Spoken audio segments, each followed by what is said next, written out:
En las orillas del mar de Galilea, donde las aguas reflejaban el cielo y el amanecer traía promesas de pesca, Jesús comenzó el viaje que cambiaría el mundo. No buscó a los poderosos ni a los influyentes, sino a hombres sencillos, obreros con manos endurecidas por el trabajo diario. Entre los primeros en seguir al Maestro había dos pares de hermanos, Pedro y Andrés, Santiago y Juan. Estos hombres corrientes, con sus defectos y virtudes, lo dejaron todo para seguir a Jesús. No tenían idea de que sus vidas serían transformadas ni de que llegarían a ser pilares de una fe que tocaría miles de millones de corazones durante siglos. La historia de estos 4 pescadores es la historia de hombres que, a pesar de sus temores y fracasos, fueron moldeados por el amor y las enseñanzas de Cristo para convertirse en pescadores de hombres. En las orillas del mar de Galilea, donde el olor a pescado y sal llenaba el aire, vivía un hombre llamado Simón. Nacido en el pequeño pueblo de Betsaida, hijo de Jonás, era un pescador común que luchaba cada día contra las aguas para sostener a su familia. Trabajaba codo a codo con su hermano Andrés, lanzando pesadas redes a las aguas azuladas que tan bien conocían. Fue a través de Andrés que Simón conoció a Jesús por primera vez.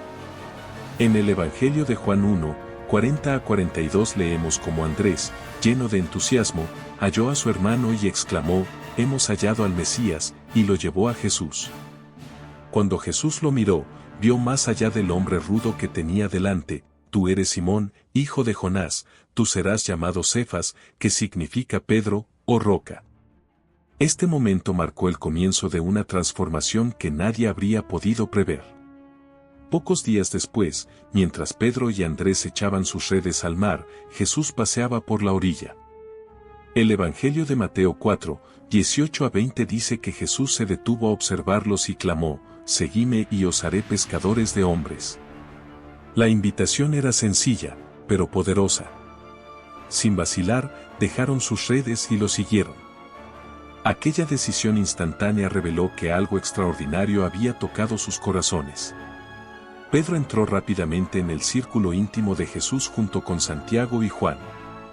Su naturaleza audaz y franca lo distinguía de los demás. En un momento crucial, registrado en Mateo 16, 13-20, Jesús preguntó a sus discípulos, «¿Y vosotros, quién decís que soy yo?». Pedro dio un paso al frente y, con voz firme, declaró, «Tú eres el Cristo, el Hijo del Dios viviente». Jesús lo miró con aprobación y afirmó, «Bienaventurado eres, Simón, hijo de Jonás, porque esto no te lo reveló la carne ni la sangre, sino mi Padre que está en los cielos». Una noche tormentosa, relata Mateo 14, 28-31, mientras la barca de los discípulos era azotada por las olas, Jesús se acercó a ellos caminando sobre el agua. Los demás temblaban de miedo, pero Pedro, en un arranque de fe y osadía, gritó, «Señor, si eres tú, ordéname ir a ti sobre las aguas». Jesús respondió, «Ven». Pedro bajó de la barca y empezó a caminar sobre el agua, por unos instantes hizo lo imposible. Sin embargo, al sentir el viento tuvo miedo y, comenzando a hundirse, exclamó, «Señor, sálvame». Jesús extendió de inmediato la mano, lo sostuvo y dijo, «Hombre de poca fe, ¿por qué dudaste?». Este relato muestra tanto la fe extraordinaria de Pedro como su humana tendencia al temor. Pedro fue privilegiado al presenciar momentos que pocos vieron. En Mateo 17, 1-13 se narra la transfiguración.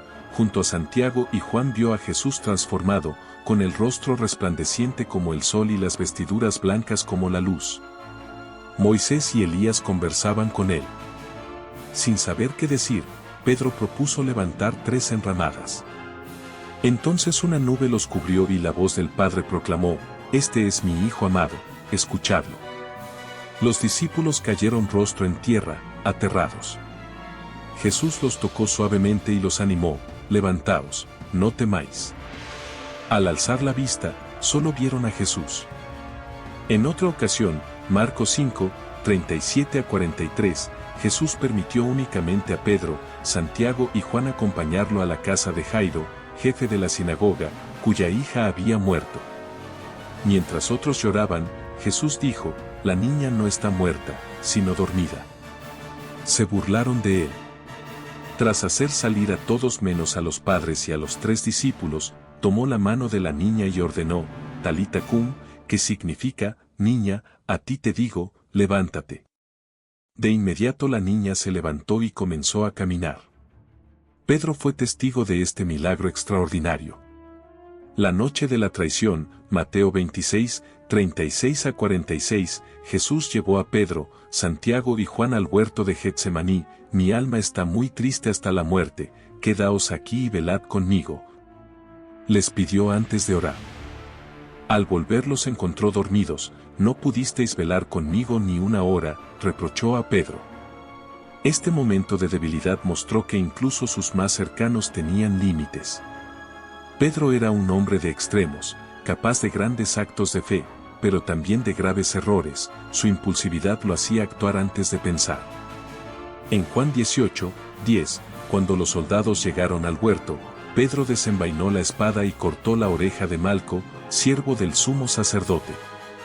Jesús lo reprendió, vuelve tu espada a su sitio, pues todos los que empuñan espada, a espada morirán, y sanó al siervo. Su mayor caída se produjo horas después. Mateo 26, 69 a 75 describe cómo, tras el arresto, Pedro siguió a Jesús de lejos hasta el patio del sumo sacerdote. Junto al fuego, una sirvienta lo señaló, tú también estabas con Jesús el Galileo. Pedro lo negó, no sé de qué hablas. Otra sirvienta lo identificó, este estaba con Jesús de Nazaret. De nuevo lo negó con juramento, no conozco al hombre. Más tarde, otros lo acusaron, seguro que eres de ellos, tu acento te delata. Entonces comenzó a maldecir y jurar, no conozco al hombre. Cantó el gallo, y Pedro recordó las palabras de Jesús, antes que cante el gallo, me negarás 3 veces. Salió y lloró amargamente. El arrepentimiento de Pedro fue profundo. Juan 21, 15 a 19 cuenta que, después de la resurrección, Jesús se apareció a los discípulos junto al mar de Galilea. Mientras comían en la orilla, preguntó a Pedro 3 veces, Simón, hijo de Juan, ¿me amas? Cada pregunta borraba una negación. Pedro, con el corazón quebrantado, respondió, sí, Señor, tú sabes que te amo. Jesús le confió entonces la tarea, apacienta mis corderos, cuida de mis ovejas. Así mostró que los fracasos no determinan el futuro de quienes confían en Dios. Tras la ascensión, Pedro se alzó como líder indiscutible de la iglesia naciente.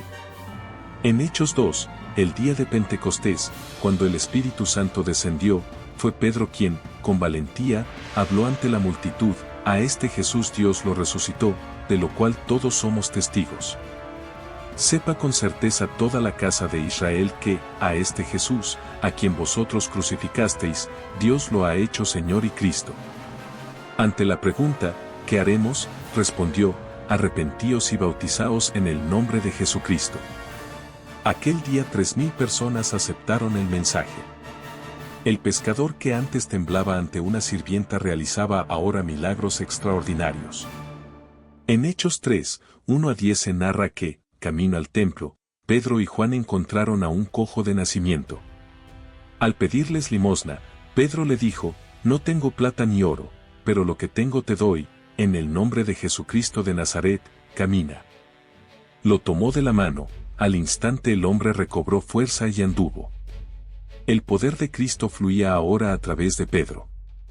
Su ministerio se centró primero en los judíos, pero Dios amplió su visión. En Hechos 10, Pedro, en Jope, vio un lienzo lleno de animales impuros y oyó, levántate, Pedro, mata y come. Protestó, jamás he comido algo impuro. La voz replicó, no llames impuro a lo que Dios ha purificado. Poco después, emisarios de Cornelio, centurión romano, lo invitaron a Cesarea. Pedro entendió que la visión se refería a personas, no a alimentos, y declaró, ahora comprendo que Dios no hace acepción de personas. Predicó a los gentiles, el Espíritu Santo descendió sobre todos y mandó bautizarlos, abriendo así oficialmente el Evangelio a los no judíos. Según la tradición, Pedro fue primero obispo de Antioquía y después de Roma.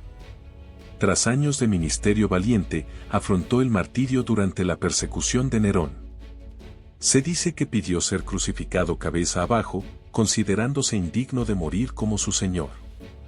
Su legado vive no solo en sus acciones, sino también en sus cartas. 1 y 2 Pedro reflejan la madurez espiritual de quien fue transformado por la gracia. El pescador que negó a Jesús 3 veces se convirtió en una roca de fe, cumpliendo la profecía implícita en su nombre. En las mismas aguas azules donde su hermano pescaba, Andrés también echaba cada día sus redes. Natural de Betsaida, compartía con Simón no solo el oficio, sino pronto una fe que cambiaría sus vidas. A diferencia de él, Andrés fue antes discípulo de Juan el Bautista, Juan 1, 35-40, buscador de verdad entre quienes escuchaban, preparad el camino del Señor. Un día, junto al Jordán, vio pasar a Jesús cuando Juan lo señaló, he ahí el Cordero de Dios que quita el pecado del mundo. Intrigado, Andrés y otro discípulo siguieron a Jesús. Él les preguntó, ¿qué buscáis? Rabí, ¿dónde vives? Venid y veréis. Era como la hora 10:00, se quedaron con él el resto del día. Ese encuentro cambió su vida para siempre. Su entusiasmo era contagioso. Lo primero que hizo fue buscar a Simón, hemos hallado al Mesías, Juan 1, 41-42, y lo llevó hasta Jesús. Así, Andrés se convirtió en el puente que unió a Pedro con Cristo. Días más tarde, mientras los hermanos trabajaban, Jesús los llamó, Mt 4, 18-20, venid tras de mí, y os haré pescadores de hombres.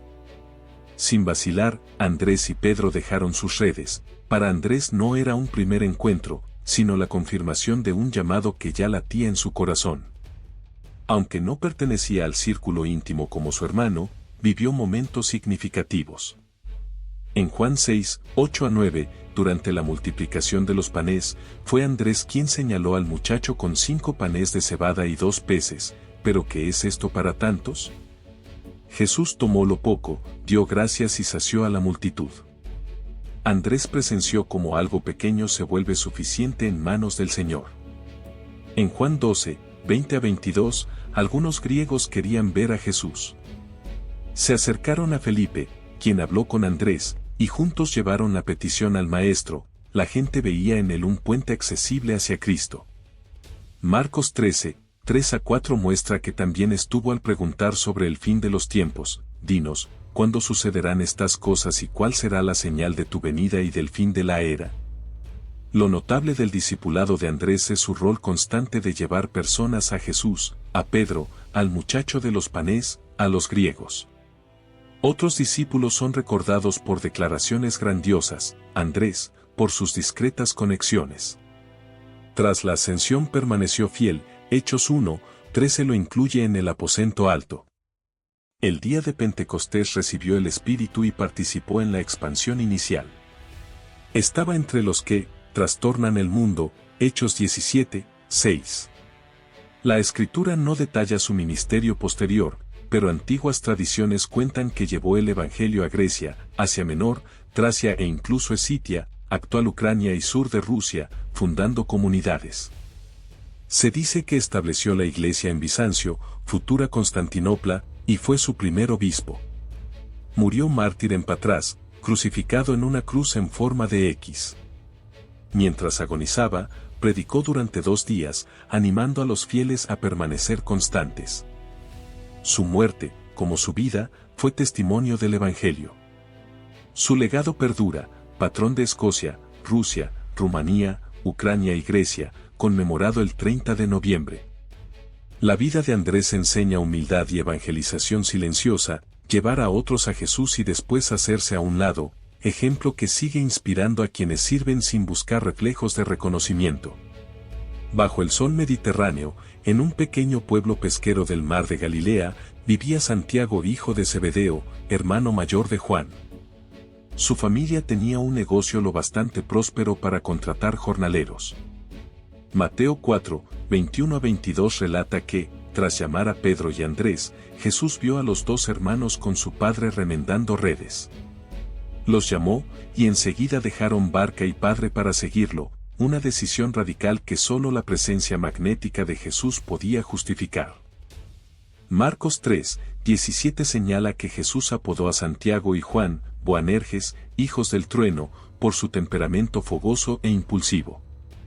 Junto a Pedro y Juan formó el círculo íntimo, vio la transfiguración, la resurrección de la hija de Jairo y la agonía en Getsemaní. Lucas 9:51-56 muestra su celo desmedido. Al ser rechazados por samaritanos, Santiago y Juan preguntaron, Señor, ¿quieres que mandemos que caiga fuego del cielo y los consuma? Jesús los reprendió, su camino era amor y misericordia, no venganza. La ambición aflora en Mateo 20:20-28, cuando su madre pide puestos de honor.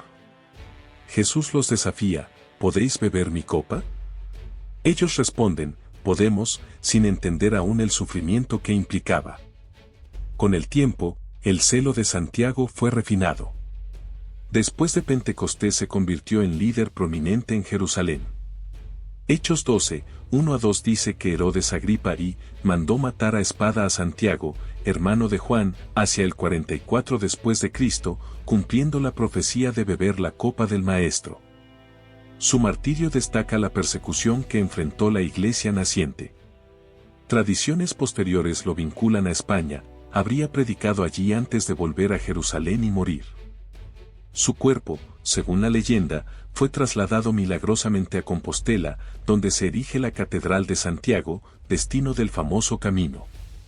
Santiago es patrono de España y de los peregrinos, su figura de Santiago Matamoros se convirtió en símbolo de la Reconquista. Una vez reprendido por querer hacer descender fuego sobre los samaritanos, Santiago terminaría representado como guerrero, aunque su verdadero legado fue seguir a Jesús hasta el final, cumpliendo su valiente. Podemos beber tu copa. Su vida demuestra cómo un carácter apasionado puede transformarse y canalizarse en servicio íntegro al reino de Dios, incluso hasta el máximo sacrificio. Otro discípulo importante fue Juan, el hijo menor de Zebedeo y de Salomé. Trabajando junto a su hermano Santiago y a su padre, aprendió desde temprano el arte de la pesca, la lucha contra el viento y las olas y la satisfacción de una red llena tras una larga noche de faena. Hay indicios de que, inicialmente, Juan fue discípulo de Juan el Bautista. En el Evangelio de Juan 1:35-40 leemos acerca de dos discípulos del Bautista que siguieron a Jesús después de que éste lo señaló como el Cordero de Dios. Uno era Andrés y, según numerosos estudiosos, el segundo, no citado por nombre, sería el propio Juan. El llamado formal de Juan ocurrió junto a su hermano Santiago, tal como registra Mateo 4:21-22, Jesús vio a ambos en la barca, con su padre, remendando las redes, los llamó y, de inmediato, dejaron la barca y a su padre para seguirlo. Aquella respuesta instantánea revela que algo profundo había conmovido sus corazones. El joven pescador abandonó un negocio familiar estable para recorrer un camino incierto con aquel carismático rabí. Juan ocupó un lugar singular entre los discípulos de Jesús. En los evangelios suele referirse a sí mismo como el discípulo a quien Jesús amaba, expresión que refleja un vínculo particularmente estrecho con el Maestro. Esa intimidad se evidencia en varios momentos clave de su ministerio. Al igual que Santiago, Juan formaba parte del círculo íntimo de Jesús junto con Pedro. En Mateo 17:1-9 se relata que los tres fueron llevados a un monte alto, donde presenciaron la transfiguración. Jesús, revelado en gloria, conversaba con Moisés y Elías. Fue un momento trascendente que Juan jamás olvidaría al contemplar la divinidad de Cristo manifestada con tanto poder. En Marcos 5:37 vemos que Juan fue uno de los 3 discípulos a quienes Jesús permitió acompañarlo a la casa de Jairo, donde resucitó a la hija del dirigente de la sinagoga. Ese privilegio de presenciar milagros dentro de un círculo reducido fortaleció la fe de Juan y profundizó su comprensión de la verdadera identidad de Jesús. El cuarto evangelio brinda una escena reveladora de la cercanía entre ambos. Durante la última cena, Juan 13:23-25, Juan se reclinó junto a Jesús, tan cerca que apoyó la cabeza en su pecho para hacerle preguntas en privado. Ese gesto físico ilustra la relación íntima que existía entre ellos. Cuando llegó la hora más oscura, y la mayoría huyó, Juan permaneció fiel. En Juan 19, 26 a 27 encontramos al único discípulo al pie de la cruz. Jesús, al ver a su madre y a Juan, dijo a María: «Mujer, ahí tienes a tu hijo», y a Juan: «Ahí tienes a tu madre». Desde aquel instante, el apóstol recibió a María en su casa, asumiendo el compromiso de cuidarla, prueba de la profunda confianza que el Señor depositaba en él. Después de la resurrección, Juan confirmó su dedicación.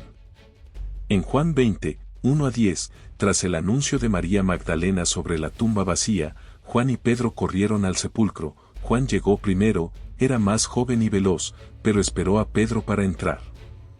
Al ver los lienzos, vio y creyó, lo que sugiere que fue posiblemente el primer discípulo en comprender la resurrección. Aquel joven fogoso, a quien Jesús apodó Hijo del Trueno, Marcos 3, 17, experimentó una transformación profunda. El mismo Juan que deseaba hacer caer fuego sobre los samaritanos llegó a ser conocido como el apóstol del amor. En los primeros días de la iglesia, Juan trabajó estrechamente con Pedro. Hechos 3 y 4, 1 a 22 los muestra subiendo juntos al templo, donde Pedro sana a un cojo. Juan respalda todo el testimonio ante la multitud y el enfrentamiento con las autoridades. Más tarde, Hechos 8, 14 a 17, ambos son enviados a Samaria para comprobar las conversiones. En Gálatas 2, 9, Pablo lo menciona como una de las columnas de la iglesia de Jerusalén, junto con Pedro y Santiago, el hermano del Señor, señal del respeto y liderazgo que ejercía como guardián del mensaje de Jesús. La tradición antigua afirma que Juan se estableció en Éfeso, convirtiéndose en guía espiritual de las iglesias de Asia Menor. Allí, centró su ministerio en profundizar la comprensión de quién era Jesús y en transmitir el significado de su amor. Aquel que había estado tan cerca del Maestro ahora conducía a otros a conocer íntimamente al mismo Jesús. A diferencia de su hermano Santiago, primer apóstol mártir, Juan vivió una vida extraordinariamente larga. La tradición sostiene que fue el único de los 12 que no murió martirizado, aunque padeció persecución. Apocalipsis 1, 9 indica que fue desterrado a la isla de Patmos, por causa de la palabra de Dios y el testimonio de Jesús. Se atribuye este destierro a la persecución del emperador Domiciano, cuando Juan era ya anciano. Durante ese exilio recibió las visiones que componen el libro del Apocalipsis, revelación final del Nuevo Testamento. La Iglesia le atribuye 5 escritos, el Evangelio de Juan, 3 cartas 1 a 3 y el Apocalipsis. En el Evangelio presenta a Jesús como el Verbo eterno hecho carne, en las epístolas subraya que el amor es esencia de la vida cristiana, en Apocalipsis ofrece la visión de la victoria definitiva de Cristo. Sus temas recurrentes, amor, luz, verdad y vida, reflejan la transformación experimentada, de pescador impetuoso a anciano sabio, cuyas palabras, hijitos, amaos los unos a los otros, se convirtieron en su distintivo. Según la tradición primitiva, Juan murió hacia el año 100 después de Cristo en Éfeso, bajo el reinado de Trajano. El joven que creció en las orillas del Galilea vivió para ver el Evangelio difundido por todo el Imperio Romano y a la Iglesia sobrevivir a las primeras persecuciones. Su legado, como apóstol del amor, perdura en la sentencia de su primera carta: el que no ama no conoce a Dios, porque Dios es amor. Tal vez ningún otro discípulo comprendió tan plenamente el corazón de Cristo, el Dios que se acercó tanto al ser humano que le permitió reclinar la cabeza sobre su pecho, invitándonos a hacer lo mismo con él. Felipe fue el 5º discípulo llamado por Jesús, inmediatamente después de Andrés, Pedro, Santiago y Juan. Era oriundo del pequeño pueblo de Betsaida, a orillas del mar de Galilea, el mismo lugar de donde provenían Pedro y Andrés. En Juan 1, 43 leemos cómo Jesús lo encontró. Al día siguiente, Jesús decidió partir hacia Galilea, halló a Felipe y le dijo: «Sígueme». La invitación era sencilla y directa, pero cambiaría para siempre la vida de aquel joven. A diferencia de algunos de los otros discípulos, Felipe llevaba un nombre griego, lo que sugiere que pudo haberse criado en un entorno influido por la cultura helénica. Ese rasgo se volvería significativo en su ministerio, pues le permitiría servir de puente entre distintas culturas. Su respuesta al llamado fue rápida y entusiasta. Juan indica en 1:45-46 que, inmediatamente después de conocer a Jesús, Felipe buscó a su amigo Natanael, también llamado Bartolomé, para compartir la buena noticia. Hemos hallado a aquel de quien escribieron Moisés en la ley y los profetas, Jesús de Nazaret, el hijo de José. Ante el escepticismo de Natanael, ¿de Nazaret puede salir algo bueno? Felipe no discutió ni intentó convencerlo con argumentos, simplemente lo invitó, ven y ve. Esta frase se convirtió en la marca distintiva de Felipe, conducir a las personas a un encuentro personal con Jesús. Felipe participó en momentos significativos del ministerio del Señor, cada uno revelador de su carácter y de su crecimiento en la fe. En Juan 6:5-7 lo vemos puesto a prueba cuando una gran multitud seguía a Jesús. El maestro preguntó, ¿dónde compraremos pan para que coma esta gente? No era que Jesús ignorara qué hacer, el texto aclara que lo dijo para probarlo. Felipe, tras calcular rápidamente, respondió, 200 denarios no bastarían para que cada uno recibiera un pedazo de pan. Aquella reacción mostraba su mentalidad práctica, pensaba en términos de recursos humanos limitados, sin captar aún el poder divino capaz de multiplicar lo poco que tenían. Otro episodio relevante ocurrió en Jerusalén durante la fiesta de la Pascua. Juan 12:20-22 narra que algunos griegos que habían subido a adorar querían ver a Jesús. Se acercaron a Felipe, quizá por su nombre griego y su familiaridad con la cultura helénica, y le rogaron, Señor, queremos ver a Jesús. Felipe transmitió la petición a Andrés y, juntos, la llevaron al Señor. El relato muestra a Felipe como puente entre gentes de distintos orígenes y el Mesías. El momento más revelador para Felipe tuvo lugar en la última cena. En Juan 14:8-9, después de que Jesús habló de conocer al Padre a través de él, Felipe formuló una súplica sincera, Señor, muéstranos al Padre y nos basta.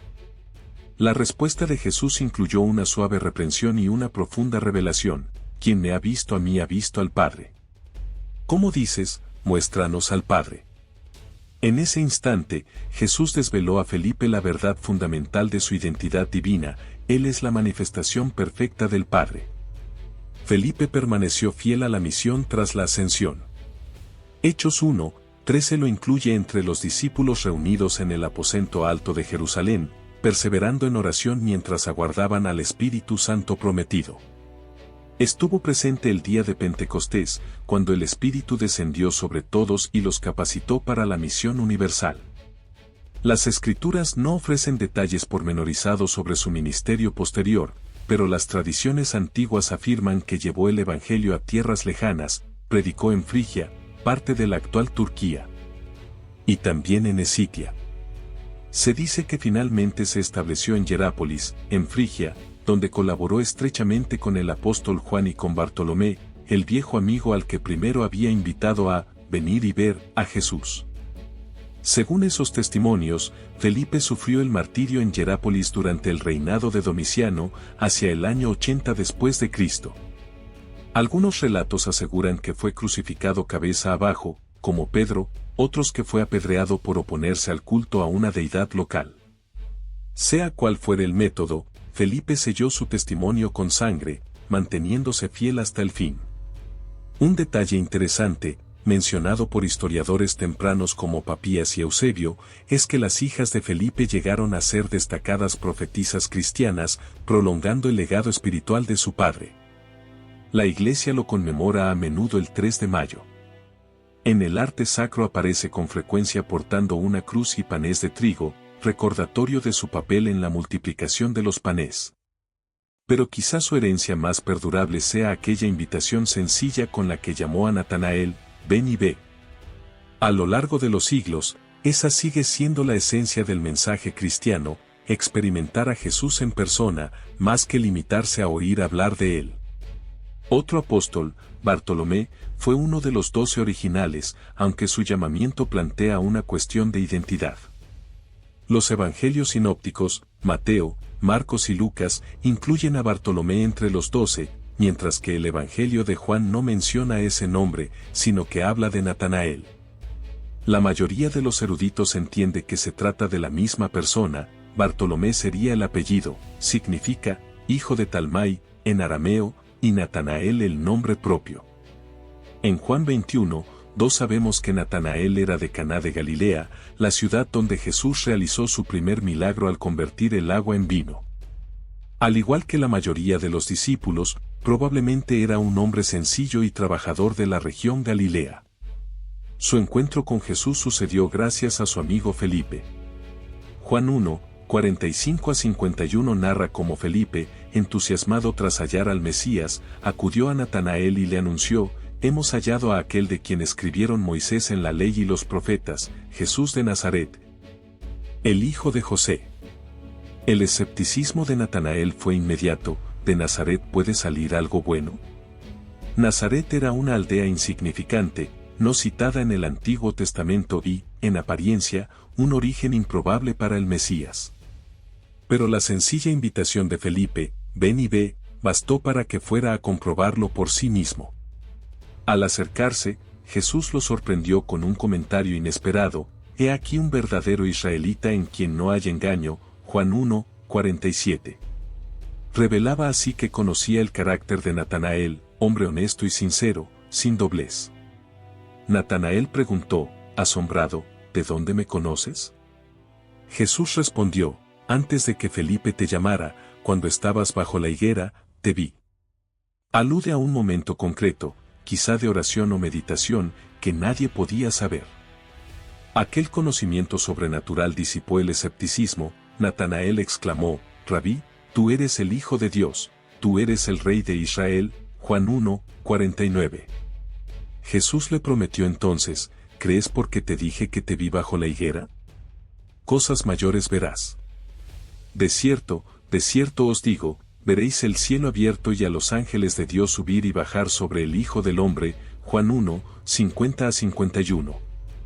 Aludía a la escalera de Jacob, Génesis 28, revelando que él mismo es la verdadera unión entre el cielo y la tierra. Tras este encuentro, Bartolomé, identificado con Natanael, figura entre los 12 en Mateo 10:3, Marcos 3:18 y Lucas 6:14. Aunque los evangelios no detallan sus acciones durante el ministerio de Jesús, sabemos que estuvo presente, aprendiendo y presenciando milagros. Juan lo menciona de nuevo en 21:1-14, entre los discípulos que vieron al resucitado en la orilla del mar de Galilea. En Hechos 1:13-26, aunque no se le nombra, Bartolomé formaba parte del grupo reunido en el aposento alto tras la ascensión, participando en la elección de Matías. El día de Pentecostés, Hechos 2, recibió el Espíritu Santo junto con los demás, quedando capacitado para testificar de Cristo. Después de Pentecostés, la Escritura guarda silencio sobre su obra. Sin embargo, tradiciones antiguas afirman que llevó el Evangelio a tierras lejanas. Distintas fuentes lo asocian con India, Armenia, Etiopía e incluso Arabia Meridional. Su vínculo con Armenia es especialmente sólido. Se le considera uno de los fundadores de la Iglesia Armenia, una de las comunidades cristianas más antiguas. También se dice que ministró con Felipe en Frigia e Hierápolis, conservando la amistad iniciada al comienzo. La vida de Bartolomé habría concluido en martirio. Según la tradición, murió en Armenia, o quizá en la vecina Albania caucásica. Un relato muy difundido afirma que fue desollado vivo y después crucificado o decapitado, castigado por un rey furioso ante las numerosas conversiones. Por ese martirio brutal, el arte cristiano lo representa a menudo con un cuchillo, instrumento de su suplicio, y, en ocasiones, sosteniendo su propia piel.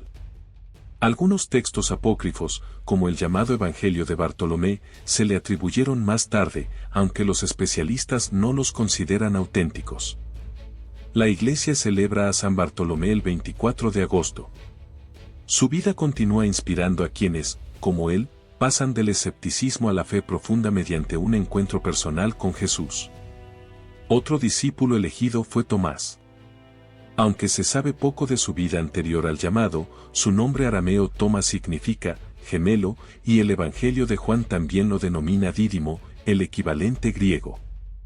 En Juan 11:16 leemos: entonces Tomás, llamado Dídimo, dijo a los demás discípulos: vayamos también nosotros para que muramos con él. Este sobrenombre plantea una duda interesante: ¿era realmente gemelo? La Biblia no menciona a un hermano mellizo, pero el hecho de que se le conociera así sugiere que probablemente lo tenía. La Escritura tampoco especifica su ciudad natal, aunque se supone que era de Galilea, como la mayoría de los demás apóstoles. La personalidad de Tomás se revela en varios episodios clave, sobre todo en el cuarto evangelio. Lejos de la imagen popular que lo reduce a incrédulo, aparece valiente, confuso, dubitativo y, finalmente, creyente profundo. Cuando Jesús decidió volver a Judea para resucitar a Lázaro, los discípulos temían, pues allí habían intentado apedrearlo. Tomás, sin embargo, proclamó: vayamos también nosotros, para que muramos con él. Juan 11:16. Demostraba así una disposición a enfrentar la muerte junto a su maestro, contraria al estereotipo de mera duda. En el discurso de despedida, Jesús afirmó que iba a preparar un lugar y que los discípulos conocían el camino. Tomás objetó con franqueza: Señor, no sabemos a dónde vas, ¿cómo podremos saber el camino? Juan 14:5. Su pregunta dio ocasión a una de las declaraciones más profundas de Cristo: yo soy el camino, la verdad y la vida, nadie va al Padre sino por mí. El pasaje más famoso se halla en Juan 20:24-29.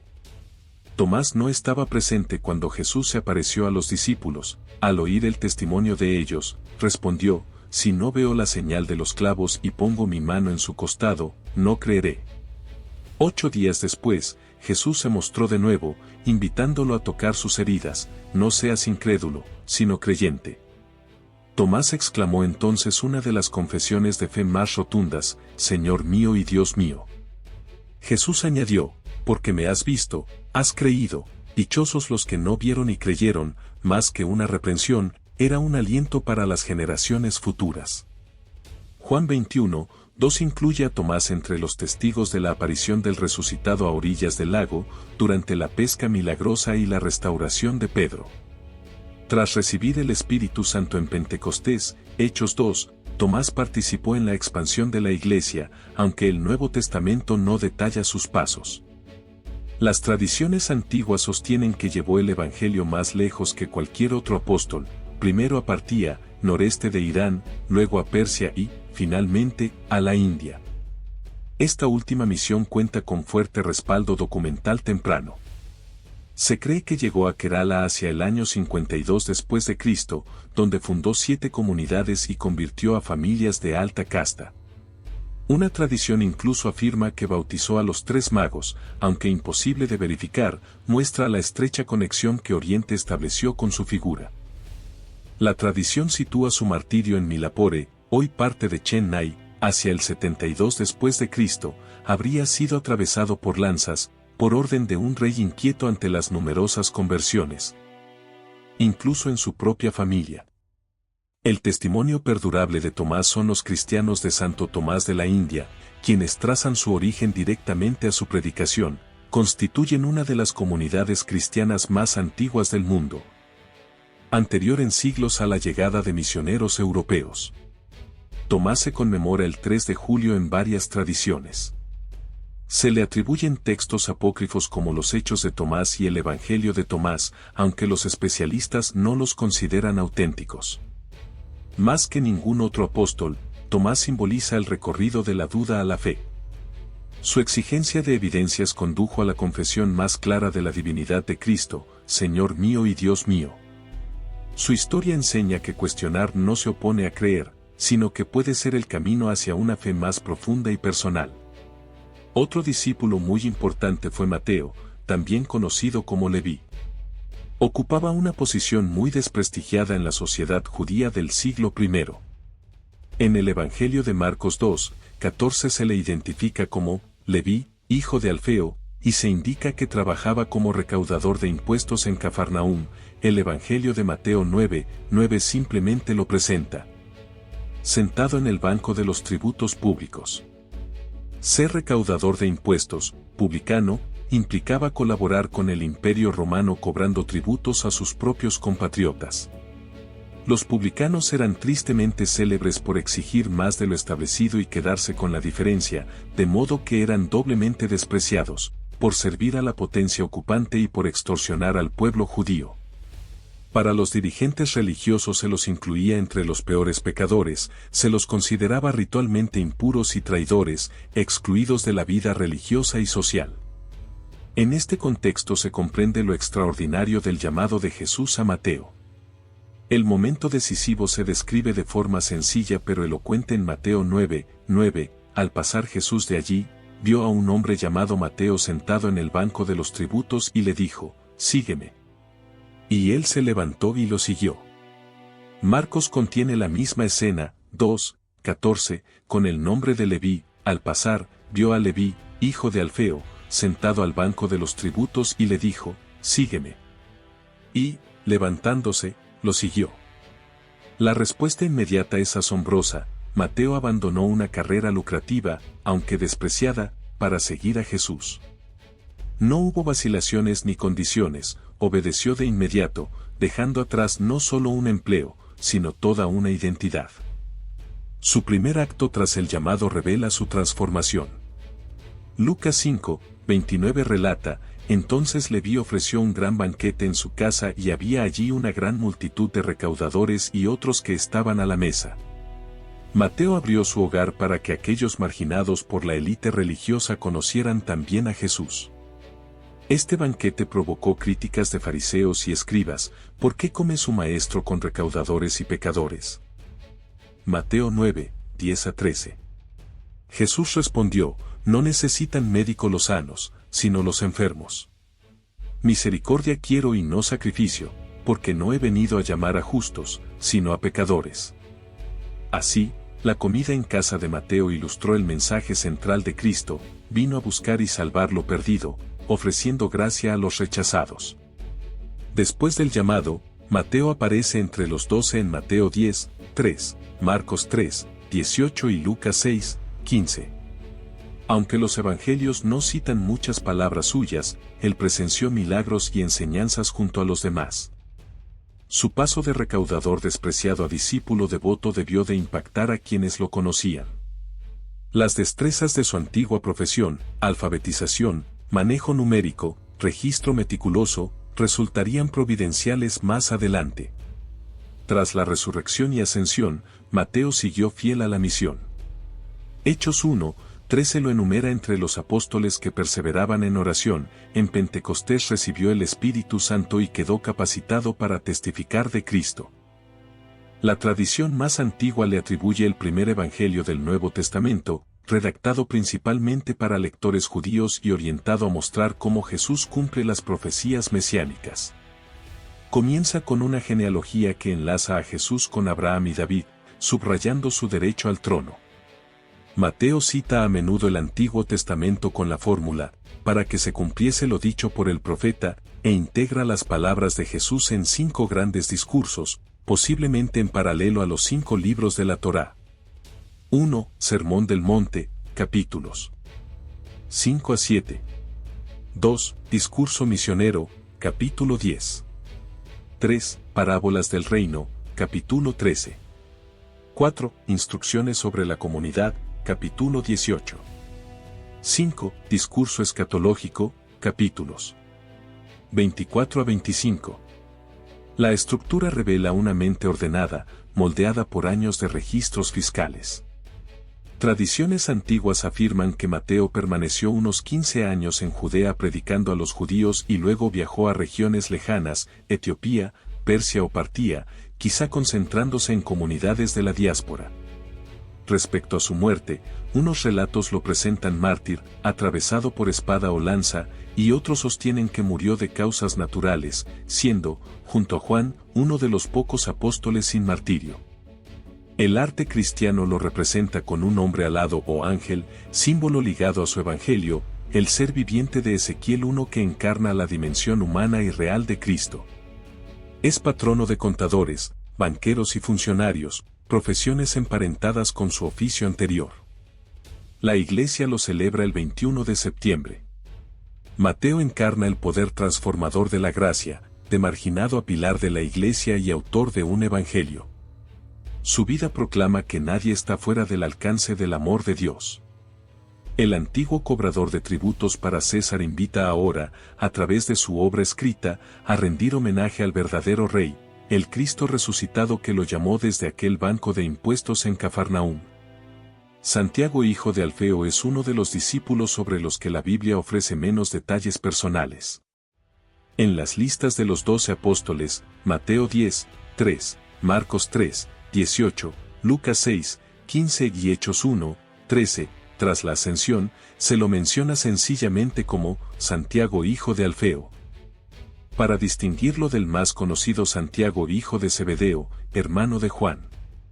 A menudo se le llamaba Santiago el menor o Santiago el joven, lo que podría indicar que era más joven de edad o menor de estatura que el otro Santiago del círculo íntimo de Jesús. Existe una posibilidad interesante respecto a su familia. Marcos 2, 14 indica que Mateo, o Leví, era hijo de Alfeo. Surge, entonces, la pregunta, ¿podrían Santiago y Mateo haber sido hermanos?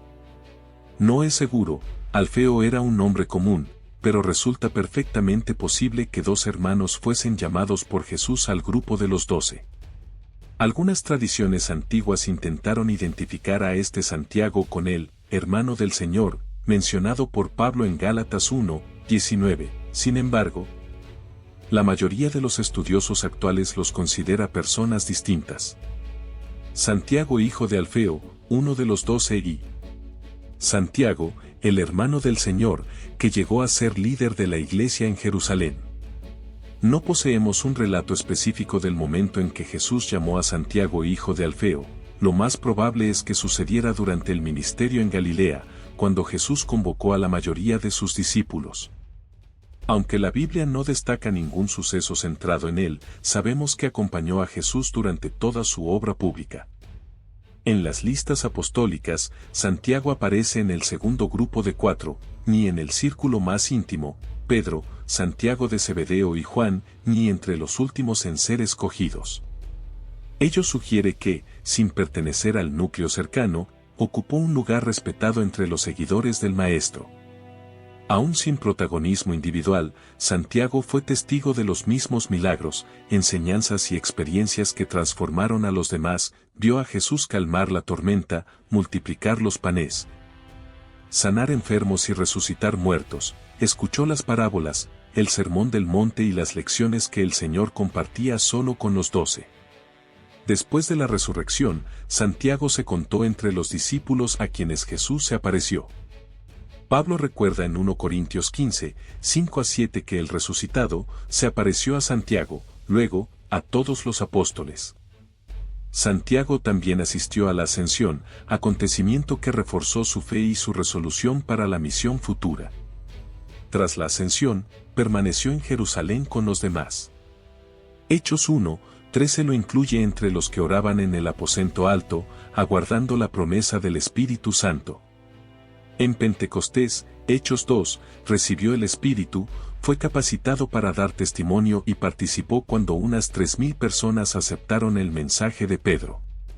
Santiago intervino en la expansión inicial de la iglesia en Jerusalén, afrontando encarcelamientos, la muerte de Esteban y la persecución que dispersó a los creyentes. La Biblia no detalla su actividad posterior, pero tradiciones antiguas afirman que llevó el Evangelio a lugares lejanos. Egipto, predicando en Alejandría y otras ciudades. Persia, hoy Irán anunciando a Cristo a pueblos que nunca habían oído de él. Siria, estableciendo iglesias y formando nuevos discípulos. El final de su vida tampoco figura en el Nuevo Testamento.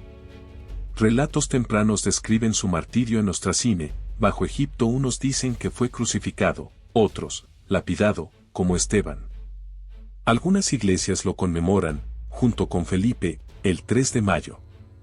En el arte sacro suele representarse con un mazo de batanero, herramienta textil, tal vez aluda a su oficio antes de seguir a Jesús o al instrumento de su muerte. conviene recordar que la epístola de Santiago no se atribuye a este apóstol, sino a Santiago, hermano del Señor. El legado de Santiago hijo de Alfeo enseña que no todos los discípulos ocupan la primera línea de la historia. Algunos, Pedro o Juan, tienen palabra y obra ampliamente registradas, otros, como él, sirven fielmente en segundo plano, sin el reconocimiento público de sus compañeros. Sin embargo, su servicio silencioso no es menos valioso a los ojos de Dios.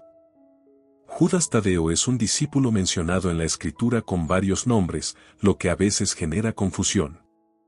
En Lucas 6:16 se le llama Judas, hijo de Santiago, o hermano de Santiago, según la traducción, y en Hechos 1:13 aparece del mismo modo. Sin embargo, Mateo 10:3 y Marcos 3:18 lo presentan como Tadeo, y algunas versiones antiguas de Mateo lo nombran también Lebeo. Estos apelativos se usaban probablemente para distinguirlo de Judas Iscariote, el traidor. Tadeo parece un sobrenombre afectuoso con el sentido de valiente o intrépido, mientras que Lebeo podría significar hombre de corazón, sugiriendo una personalidad cálida y leal. No debe confundirse con otros personajes del Nuevo Testamento, no es Judas Iscariote ni Judas, el hermano de Jesús mencionado en Marcos 6:3. La Biblia registra un único momento individual de Judas Tadeo durante el ministerio de Jesús, pero es muy revelador. En la última cena, cuando Jesús hablaba de su partida y de la venida del Espíritu Santo, Judas le preguntó, Señor, ¿por qué te vas a manifestar a nosotros y no al mundo? Juan 14:22. La pregunta mostraba la expectativa de un Mesías que se revelaría públicamente con poder político. Jesús respondió, el que me ama guardará mi palabra, y mi Padre lo amará, y vendremos a él y haremos morada en él. El que no me ama no guarda mis palabras, Juan 14:23-24, indicando que su manifestación no sería militar ni política, sino una presencia interior en quienes lo aman y obedecen. Este diálogo revela a un hombre sincero que aún procesaba la verdadera misión de Jesús. Después de la ascensión, Judas Tadeo permaneció en Jerusalén, Hechos 1:13 lo incluye entre los que oraban en el aposento alto. En Pentecostés, HCH 2, recibió el Espíritu Santo, capacitándolo para dar testimonio de Cristo. La Biblia no describe su ministerio posterior, pero las tradiciones más antiguas afirman que llevó el Evangelio a Siria, Arabia, Mesopotamia, actual Irak y Armenia. Una leyenda muy difundida lo vincula con la conversión del rey Abgar V de Edesa, hoy Şanlıurfa, Turquía. El rey, enfermo, habría pedido a Jesús que lo sanara. Tras la ascensión, Judas Tadeo habría ido a Edesa, curado al monarca y fundado una iglesia. Algunas versiones dicen incluso que Tadeo llevó consigo el mandilión, una imagen de Cristo impresa en un paño. Varias fuentes indican que Judas Tadeo viajó con Simón el Celote, formando un dúo misionero que predicó en numerosas regiones, ejemplo del poder unificador del Evangelio. Un hombre pacífico como Tadeo trabajando junto a alguien posiblemente de pasado revolucionario. Las mismas tradiciones afirman que ambos murieron mártires, ya sea en Beirut, Líbano, o en Persia, Irán. Los relatos difieren sobre el método de ejecución, algunos hablan de un hacha, otros de lanzas o mazas, pero coinciden en que entregó la vida por su fe. La epístola de Judas del Nuevo Testamento se atribuye tradicionalmente a Judas Tadeo. Su autor se presenta como Judas, siervo de Jesucristo y hermano de Santiago, descripción que coincide con él. La carta advierte contra los falsos maestros y exhorta a los creyentes a mantenerse fieles al evangelio recibido. Con el tiempo, Judas Tadeo llegó a ser venerado como patrón de las causas desesperadas o santo de lo imposible.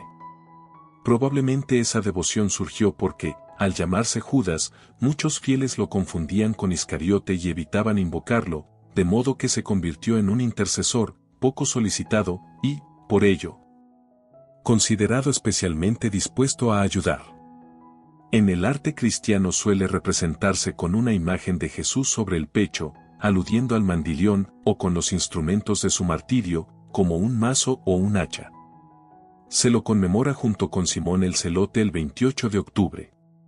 En Armenia, donde, según la tradición, predicó, se alza el monasterio de San Tadeo, Caraquilisa, antiguo complejo cristiano declarado Patrimonio de la Humanidad. Testimonio del influjo perdurable de su ministerio en el cristianismo de Oriente Medio. Simón, mencionado en los evangelios con el título de El Celote, se distingue de Simón Pedro por ese sobrenombre. Lucas 6, 15 y Hechos 1, 13 lo denominan Simón el Celote, Mateo 10, 4 y Marcos 3, 18 lo llaman Simón el Cananeo, versión aramea, Canán, del mismo término, celoso o fervoroso.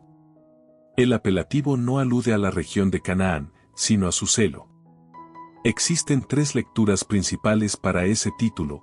Pudo pertenecer al partido de los Celotes, grupo revolucionario que combatía con violencia la ocupación romana, pudo aludir solo a un temperamento apasionado, sin militancia política, o bien señalar su vinculación a una secta judía rigurosa en la observancia de la ley. Sea cual sea la interpretación, el sobrenombre revela algo de su carácter o trasfondo. Los evangelios no relatan su llamamiento ni citan palabras suyas, solo lo incluyen en las listas de los 12, de donde se deduce que fue convocado durante la etapa galilea del ministerio. Si realmente había sido celote, seguir a Jesús supuso para él una transformación radical, de promover la expulsión violenta de los romanos a escuchar al Maestro enseñar a amar a los enemigos y a dar al César lo que es del César. El contraste dentro del grupo apostólico resulta aún más llamativo al ponerlo junto a Mateo, antiguo recaudador al servicio de Roma. Jesús reunió en su círculo íntimo a personas que, de otro modo, habrían sido adversarios irreconciliables, mostrando que su evangelio supera divisiones sociales y políticas. Simón fue testigo de los mismos milagros y enseñanzas que moldearon a los otros discípulos, vio a Jesús multiplicar panes, calmar tormentas, sanar leprosos y resucitar muertos. Escuchó parábolas y recibió instrucción privada acerca del reino. Después de la resurrección, permaneció en Jerusalén, Hechos 1, 13, y recibió el Espíritu Santo en Pentecostés, Hechos 2, quedando habilitado para la misión. Aunque el Nuevo Testamento no detalla su actividad posterior, tradiciones antiguas lo sitúan evangelizando en Egipto y el norte de África, en Persia y Babilonia, e incluso, en relatos menos verificables, en las Islas Británicas. Varias fuentes lo asocian con Judas Tadeo como compañero de viaje, juntos habrían predicado en numerosas regiones, encarnando la unión que produce el Evangelio. Un posible exrevolucionario y un apóstol de corazón apacible trabajando en armonía. Según esas mismas tradiciones, Simón murió mártir junto a Judas Tadeo en Persia. Los relatos discrepan sobre el método, algunos afirman que fue aserrado en dos, otros que lo crucificaron. Por ello, el arte cristiano lo representa a menudo con una sierra. Las iglesias que siguen el santoral romano y oriental los conmemoran juntos el 28 de octubre, en recuerdo de su ministerio compartido y su testimonio final. La figura de Simón ilustra la diversidad reunida por Jesús. Los 12 no formaban un grupo homogéneo, sino una amalgama de personalidades y trayectorias que, pese a sus diferencias, encontraron unidad en la fe. Su vida muestra cómo el Evangelio trasciende barreras ideológicas. El reino de Dios no se identifica con proyectos humanos de izquierda ni de derecha. Si Simón había sido realmente un celote, Jesús no apagó su pasión, sino que la redirigió, del celo político a un fervor por la revolución espiritual del reino. Su historia recuerda que Cristo no llama a ser menos apasionados, sino a canalizar esa pasión hacia lo que tiene valor eterno. Judas Iscariote ocupa un lugar trágico en los evangelios como el discípulo que traicionó a Jesús. Juan lo identifica como Judas, hijo de Simón Iscariote, Juan 6, 71, 13, 26. Su sobrenombre probablemente deriva de Iseriot, hombre de Queriot, aludiendo a un pueblo de Judea. De ser así, habría sido el único apóstol no galileo, quizá un forastero dentro del grupo. Fue elegido igual que los demás. Lucas señala que, antes de escoger a los 12, Jesús pasó la noche en oración y, aún así, incluyó a Judas Iscariote, que llegó a ser traidor, Lucas 6, 12-16. Judas recibió además un encargo de confianza, la bolsa común. Juan menciona que administraba el dinero y hacía compras para el grupo, Juan 12, 6, 13, 29. Aquella responsabilidad indica que poseía dotes organizativas y, en un principio, gozó de la confianza de sus compañeros. No obstante, los evangelios insinúan su doblez. En Betania, María ungió los pies de Jesús con un perfume costoso. Judas objetó que hubiese sido mejor venderlo y dar el importe a los pobres. Juan aclara que no hablaba así por los necesitados, sino porque sustraía de la bolsa, Juan 12, 4-6. Hipocresía, deshonestidad y quizá envidia afloran en ese episodio. El punto decisivo llegó durante la última cena. Lucas afirma que Satanás entró en Judas, llamado Iscariote, que era uno de los 12, Lucas 22, 3. Juan repite la idea tras el bocado compartido, Juan 13, 27. Aunque Satanás influyó, los evangelios dejan claro que Judas actuó libremente. Jesús anunció, uno de vosotros me entregará, y cuando cada discípulo preguntó, soy yo, respondió a Judas, tú lo has dicho, Mateo 26, 21-25.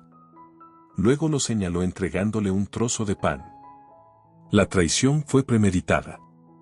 Judas acudió a los jefes sacerdotes, ¿qué me daréis si os lo entrego? Pactaron 30 monedas de plata, Mateo 26, 14-16. Ese precio, equivalente a la indemnización por un esclavo, Éxodo 21, 32, cumplía la profecía de Zacarías 11, 12-13. Conocía los hábitos de Jesús y lo condujo al huerto de Getsemaní, lo identificó con un beso, gesto de afecto convertido en señal de arresto, Mateo 26, 47-49. Al ver que Jesús era condenado, sintió remordimiento, he pecado, entregando sangre inocente, Mateo 27, 3-4. Arrojó las monedas en el templo y se ahorcó, Mateo 27, 5. Hechos describe el desenlace con tonos más gráficos, quizá refiriéndose al mismo hecho, su cuerpo cayó y se abrió, Hechos 1, 18-19. Con las monedas se compró el campo del alfarero, conocido después como campo de sangre, cumpliéndose también la profecía de Zacarías. Tras su muerte, los apóstoles estimaron necesario restaurar el número simbólico de 12 y eligieron a Matías, Hechos 1, 15-26. Los motivos de Judas se han debatido: codicia, 30 monedas equivalían a varios meses de salario, desilusión política, esperaba un Mesías libertador o influencia demoníaca. Probablemente confluyeron todos. La comparación con Pedro es instructiva. Pedro negó a Jesús 3 veces, Judas lo vendió una sola. Ambos fallaron, pero Pedro buscó el perdón y fue restaurado, Judas se dejó consumir por la desesperación. La traición hirió el corazón de Jesús, que se turbó en espíritu al anunciarla, Juan 13, 21. Sin embargo, no lo sorprendió, sea quienes he escogido, Juan 13, 18. El acto de Judas, aunque perverso, encajó en el plan redentor. Gracias a esa entrega, Jesús fue llevado a la cruz para consumar la salvación. Como José dijo a sus hermanos, vosotros pensasteis mal contra mí, pero Dios lo encaminó a bien, Génesis 50, 20. El nombre de Judas se convirtió en sinónimo de traición, recordándonos que la cercanía externa a Jesús no garantiza transformación interior. Se puede caminar con Él, presenciar milagros y escuchar su voz, y aún así mantener el corazón lejos. Después de la ascensión de Jesús y la muerte de Judas Iscariote, los apóstoles estimaron necesario restaurar el número simbólico de 12. Pedro recordó a la comunidad de unos 120 creyentes que el nuevo apóstol debía haber seguido a Jesús desde el bautismo de Juan hasta la ascensión y haber sido testigo de la resurrección. Aquella descripción mostraba que Matías, aunque no estaba entre los 12 originales, había acompañado al Señor desde los inicios de su ministerio y había visto al Cristo vivo. Los presentes propusieron a José, llamado Barsabás, y a Matías, oraron pidiendo la guía de Dios y echaron suertes, un método aceptado para discernir la voluntad divina después de la oración. La suerte recayó en Matías, y él fue agregado a los 11. Con ello se restauró el grupo que simbolizaba a las 12 tribus de Israel y la plenitud del nuevo pueblo de Dios. El libro de los Hechos no vuelve a mencionarlo, aunque tradiciones antiguas dicen que predicó en Judea y Etiopía y murió mártir. Su breve aparición recuerda que muchos servidores fieles trabajan en la sombra, conocidos por Dios, aunque no por la historia. Mientras Matías completaba el número, Dios tenía un plan inesperado: llamar fuera del círculo a un apóstol de manera dramática. Saulo de Tarso era un fariseo convencido y perseguidor de cristianos. Respiraba amenazas y muerte contra los discípulos cuando, camino de Damasco, lo envolvió una luz y oyó la voz: Saulo, Saulo, ¿por qué me persigues? Aquel encuentro con el Cristo resucitado lo transformó de enemigo en heraldo. Jesús lo designó apóstol de los gentiles, encargado de llevar el evangelio más allá del ámbito judío al mundo grecorromano. Pablo se definió como el menor de los apóstoles y nacido fuera de tiempo, pero añadió: por la gracia de Dios soy lo que soy. Emprendió 3 grandes viajes misioneros, fundó iglesias por Asia Menor y Grecia, escribió cartas que exponen la salvación por gracia mediante la fe y, según la tradición, fue decapitado en Roma durante la persecución de Nerón. Aunque no perteneció al grupo original, la Iglesia reconoció su apostolado por el llamamiento directo de Cristo y el papel decisivo que desempeñó en la expansión del mensaje. Con estas 2 historias concluye el repaso a los hombres que, tras encontrarse con Jesús, cambiaron para siempre. Pescadores, publicanos, celotes, incrédulos, un recaudador, un perseguidor, todos fueron transformados hasta convertirse en fundamentos de la fe que alcanzó al mundo. Lo mismo puede ocurrir hoy. El Jesús que llamó a Pedro a la orilla del lago, que invitó a Mateo a dejar su mesa de tributos y que convirtió a Saulo en Pablo, sigue llamando a cada persona allí donde se encuentre. Si estas historias de vida te han conmovido, compártelas con quienes amas, quizá un sencillo relato bíblico sea el inicio de una gran transformación. No olvides dar un like y suscribirte a nuestro canal. Nos vemos pronto en otro capítulo de Conexión Divina.